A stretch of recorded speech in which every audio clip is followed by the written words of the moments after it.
What's up, Wide Play crew? Today we're rolling back the clock and diving into the glorious remastered world of the Elder Scrolls 4 Oblivion Remastered.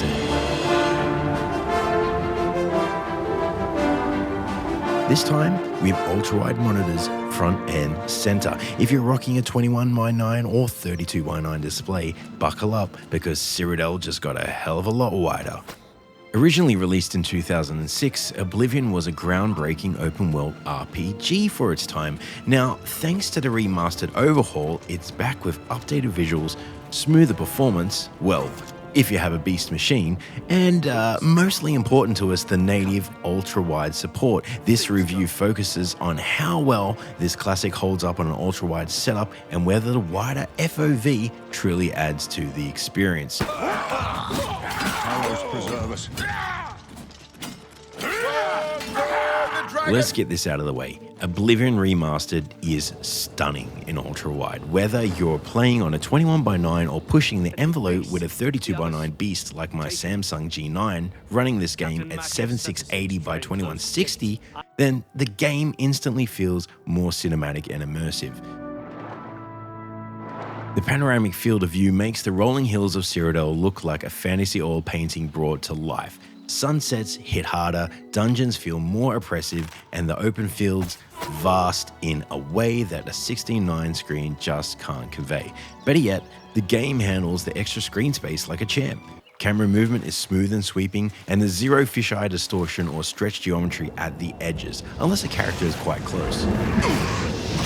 No weird warping in the corners, it's clean, immersive, and truly built for widescreen wanderers. For the Empire! Let's get this over with. Oblivion's RPG systems remain intact. Skill-based progression, faction storylines, dynamic quests, and all the stuff that made it a classic. But on an ultra-wide, there's a subtle but powerful shift in how you perceive the world. That expanded field of view isn't just eye candy, it's tactical. You can spot enemies in your peripheral vision while dungeon crawling, notice loot tucked away behind crates, and track fleeing bandits without spinning the camera like a maniac.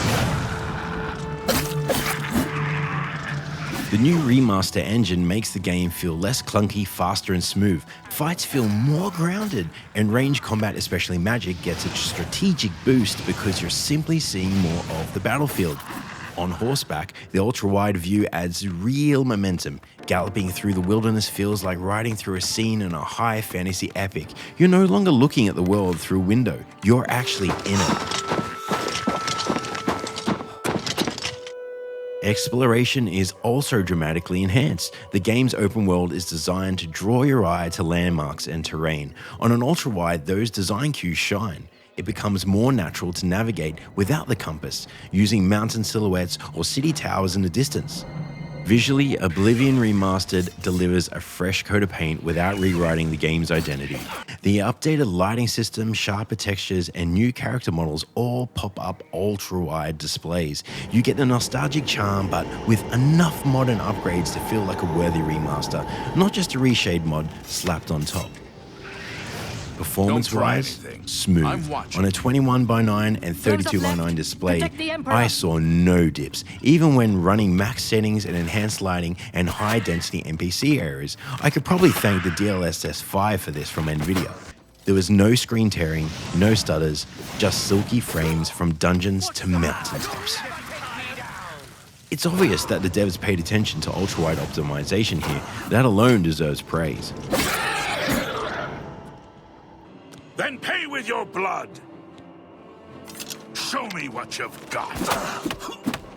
This isn't just nostalgia and high resolution, it's complete rediscovery. Coming from the Xbox 360 version in my bachelor days in my early 20s, I have just completely reskinned my feelings on this game.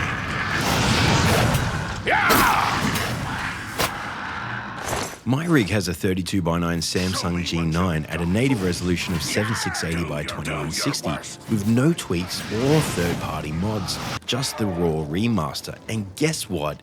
Zero crashes, no stutters. I have no idea what the hell people have been complaining about online over the performance. I have had zero issues over the past weeks.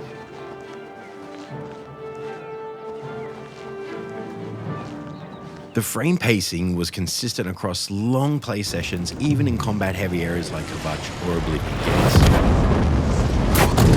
If you're wondering about compatibility with FSR or DLSS like tools, those aren't integrated natively, but using the NVIDIA app, I was able to enable DLSS manually. Optimization is strong enough that you won't need them unless you're pushing potato hardware. The engine holds its own even during full-scale NPC battles or fire particle storms. With my RTX 4090, I was pulling in a good 90 to 100 frames on super ultra-wide 7680x2160, so it's fair to say if you are rocking a 4000 series NVIDIA, you're in a pretty good place. So, does the Elder Scrolls 4 Oblivion Remaster deliver the ultra-wide experience we crave at the wide play? Absolutely. Despite the stretched UI and a few legacy jank moments, this is a visually transformed, technically smooth reimagining of one of the most iconic RPGs ever made. And when paired with ultra-wide immersion, it feels genuinely fresh. This isn't just an old game running in a wider window, it's an RPG that benefits from width, extra screen space, the added scale, the cinematic touch. And for players chasing immersion above all else, it's one of the best ways to rediscover Cyrodiil. You are a killer, taker of life, a harvester of souls.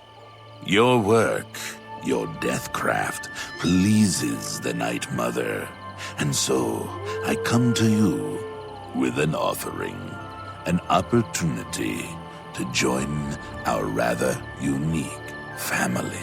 This game's wide play score, 21:9, yes. 32:9, yes. Ultra-wide warp factor, decent. HUD 16:9 sizing, no. Does it feel immersive? Hell yes. That's a final score of 4 out of 5 stars. If they patch the UI and throw in a few QOL tweaks, this could easily hit 4.5 or higher, but even now, it's a must-play for all ultra-wide fans. You. I've seen you. Let me see your face. That's a wrap for this ultra-wide review. If you're loving these long-form widescreen focused breakdowns, don't forget to like, subscribe, and drop a comment telling me which game you want to see in 21:9 or 32:9 glory. This is the Wide Play brought to you by me, Hobbs from Level 40 Midlife Crisis Mode, your front row seat to the future of panoramic gaming. Catch you on the next one.